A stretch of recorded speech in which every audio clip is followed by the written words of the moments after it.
Qual que é a sua visão perante pedofilia? Depende do que você denomina pedofilia, né? Uma menor incapaz O que você de chama de incapaz?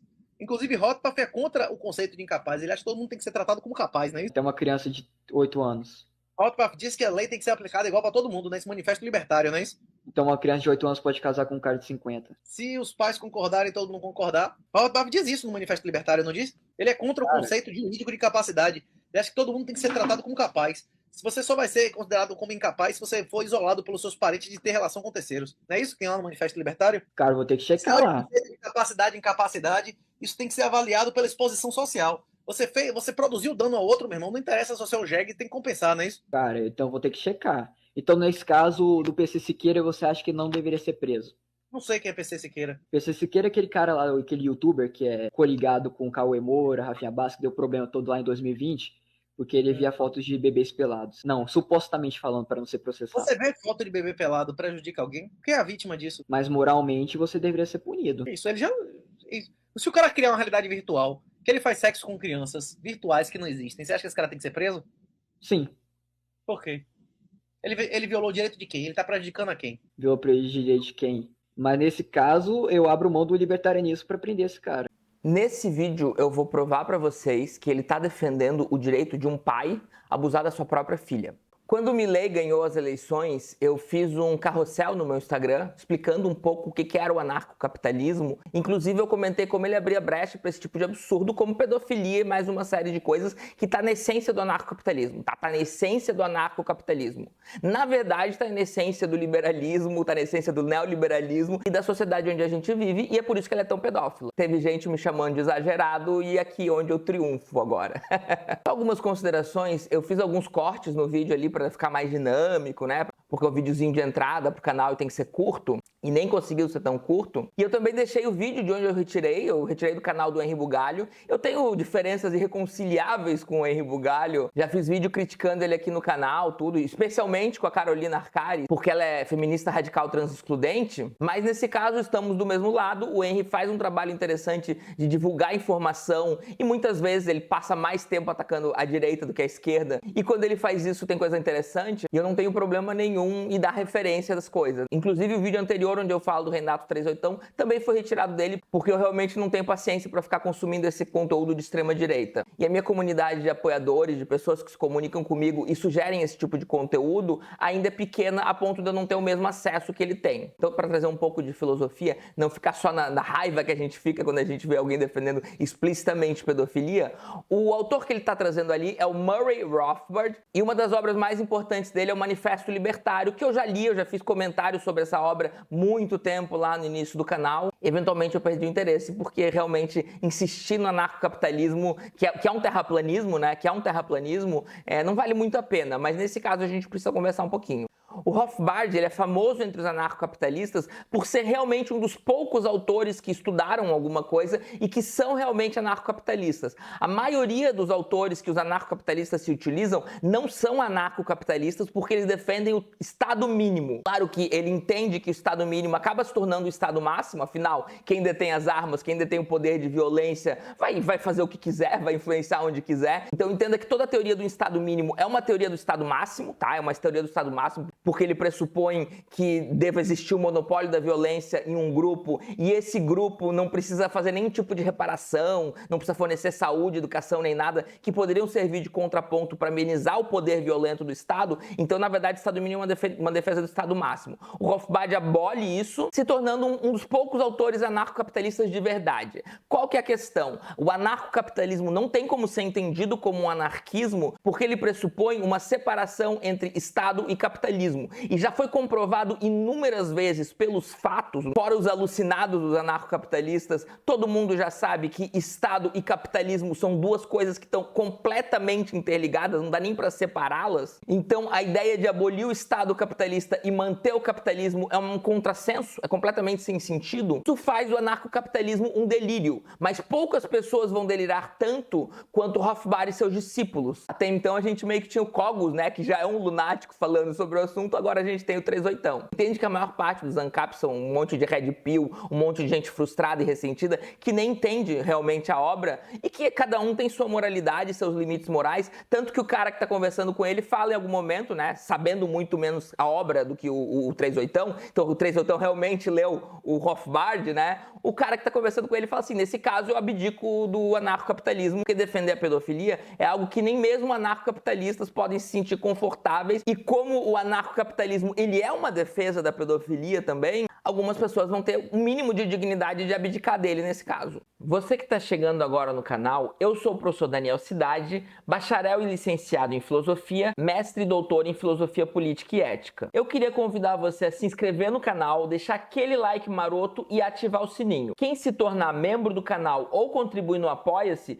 pode me mandar um e-mail, porque a gente tem um grupo de apoiadores do canal no WhatsApp. Aproveito para agradecer quem já está contribuindo e convidar vocês a me seguirem no Instagram e no TikTok. Veja bem, essa ideia de que todo mundo deve ser considerado como capaz, que ele aborda ali, que parece, né? Nossa, que legal, que bonito. Repara como ele fala que com a autorização dos pais, uma criança de 8 anos poderia se casar, né? Se casar e consumar o casamento, que está implícito no que ele fala. Mas veja bem, qual que é o pré-requisito? Autorização dos pais. Quer dizer, não deve existir nenhuma outra instância que vai se sobrepor à soberania dos pais e, consequentemente, à soberania do pai, porque a gente vive no patriarcado. Você está entendendo que quando a direita defende a soberania da família, ele está defendendo isso? O patriarcado é sobre isso? É sobre o poder do pai sobre todo mundo? Pensa assim, se o pai tem o direito de autorizar a criança de casar, transar e fazer o que quiser, uma criança de 8 anos, se fosse menos, ele também defenderia. Você está entendendo? Ficou claro que ele está defendendo um princípio, não é sobre idade. Em momento algum ele fala se tivesse 7, se tivesse 6, se tivesse 5, eu não defenderia. Não, é um princípio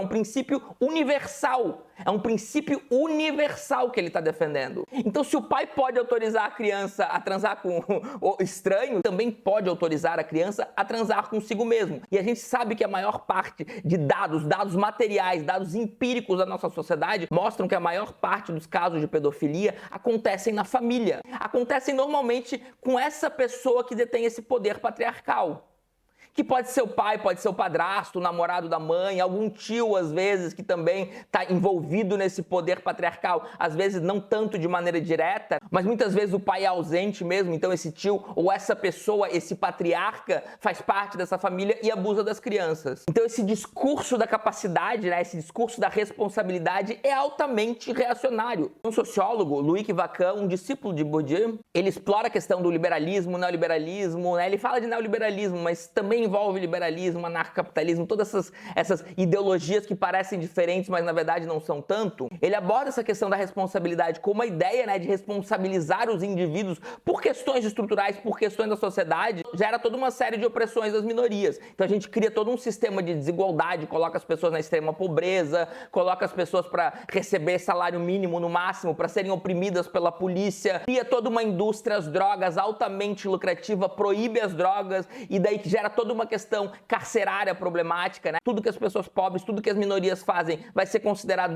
delito e vai hiperencarcerar elas, ao mesmo tempo que se utiliza de um discurso de responsabilidade individual. Essa responsabilidade individual não vai abranger as elites, né? As elites elas vão se desresponsabilizar por tudo. Você cria empresas de responsabilidade limitada e quando existe um atentado global, né? Um genocídio muitas vezes de pequenos povos ou de pequenas comunidades ou até de grandes comunidades, nunca foi indivíduos que fizeram. Você pega Brumadinho, Mariana, né? Foi uma empresa e ninguém vai ser responsabilizado, no máximo alguma multa que sempre vai ser irrisória em relação ao capital da empresa.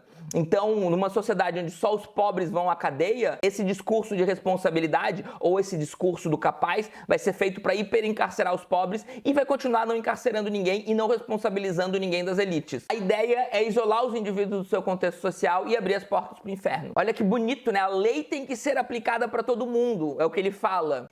Isso num contexto onde a lei nunca é aplicada para todo mundo, porque se não existe igualdade material, certo tipo de igualdade material, sempre vão existir discrepâncias de poder e a gente sabe que a lei tem seu preço, a gente sabe que os juízes, a gente sabe que a própria Constituição, o próprio modo como as leis são feitas tem seu preço. Então se existe uma discrepância entre poder, a lei nunca será aplicada para todo mundo. Você isola a questão num princípio universal, num princípio moralista e você você afasta as pessoas das relações de poder, você afasta as consciências de entender que as coisas estão envolvidas em relações de poder, e sem resolver a materialidade dessas relações de poder, os princípios universais, abstratos, não servem para nada. É por isso que a gente proclama os direitos humanos, ao mesmo tempo que a gente desrespeita os direitos humanos o tempo todo. Eles viram motivo de piada. A mesma coisa serve para a lei, a mesma coisa serve para o direito, a mesma coisa serve para esses princípios universais abstratos. Na prática, na teoria, quando você analisa a concretude deles, você sabe que eles são motivos de piada, mas eles são muito bonitos para que uma elite possa continuar se apresentando como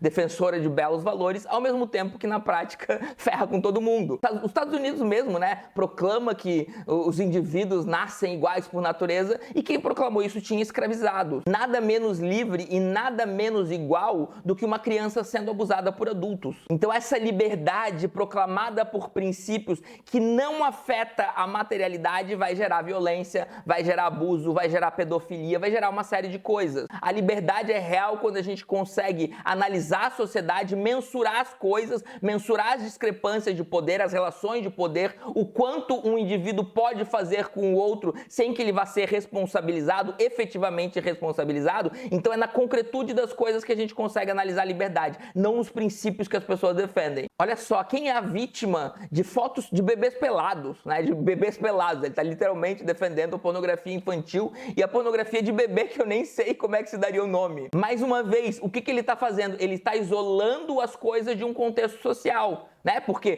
quem que está prejudicando naquelas fotos que supostamente brotaram do nada, né? Parece que as fotos apareceram do nada. Não é como se tivesse todo um contexto de relações de poder, de exploração sexual, de abuso, de crianças que estão sendo de fato exploradas materialmente, na concretude das coisas elas estão sendo exploradas. Isso vai gerar toda uma cadeia onde a pessoa que está assistindo, ele é só o efeito final da cadeia. Você tira toda a cadeia da consciência das pessoas, fala só sobre o efeito final e gera certa ilusão de legitimidade para as pessoas que estão muito apegadas àquele princípio abstrato. Você está entendendo como tudo tem toda uma cadeia complexa de coisas, e o anarcocapitalismo, a direita como um todo, a direita que no fundo é a defesa da desigualdade dos seres humanos, a defesa da desigualdade de poder onde uns mandam e outros têm a obrigação de defender, e daí tanto faz quais são os critérios, tanto faz quais são os discursos de saber, os discursos de legitimidade que aqueles que detêm o poder possuem. Eles vão mudando esses discursos ao longo da história, mas a dominação persiste. Bem-vindos à ideologia de direita, bem-vindos à exploração dos seres humanos,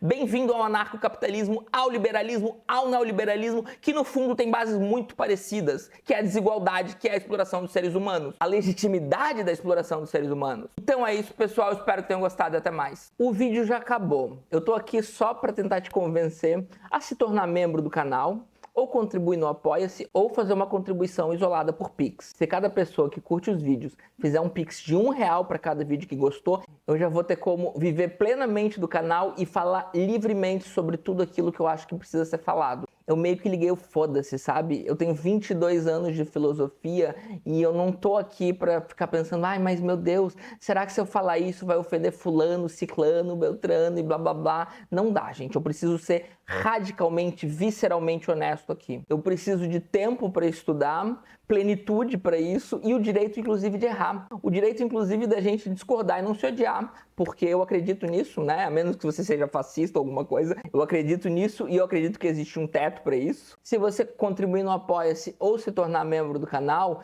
você também vai poder participar do grupo do canal que já tem. Tem pouca gente ainda, tá meio parado, mas é um grupo onde a gente vai poder trocar uma ideia, onde você pode fazer sugestão, onde eu aviso as coisas, né? Se eu for fazer uma live, mas bem em cima da hora ou alguma coisa, se eu for lançar um curso, enfim, vários projetos que eu pretendo tocar daqui pra frente, inclusive. O primeiro lugar onde eu vou avisar vai ser no grupo do canal. Então seria muito legal ter você contribuindo e participando do grupo. Já tem uma galera bem legal lá e dá inclusive pra conhecer pessoas legais, tá? Porque são pessoas que também gostam do canal e quem gosta do canal é um pós-moderno muito massa, né? Vamos ser sinceros.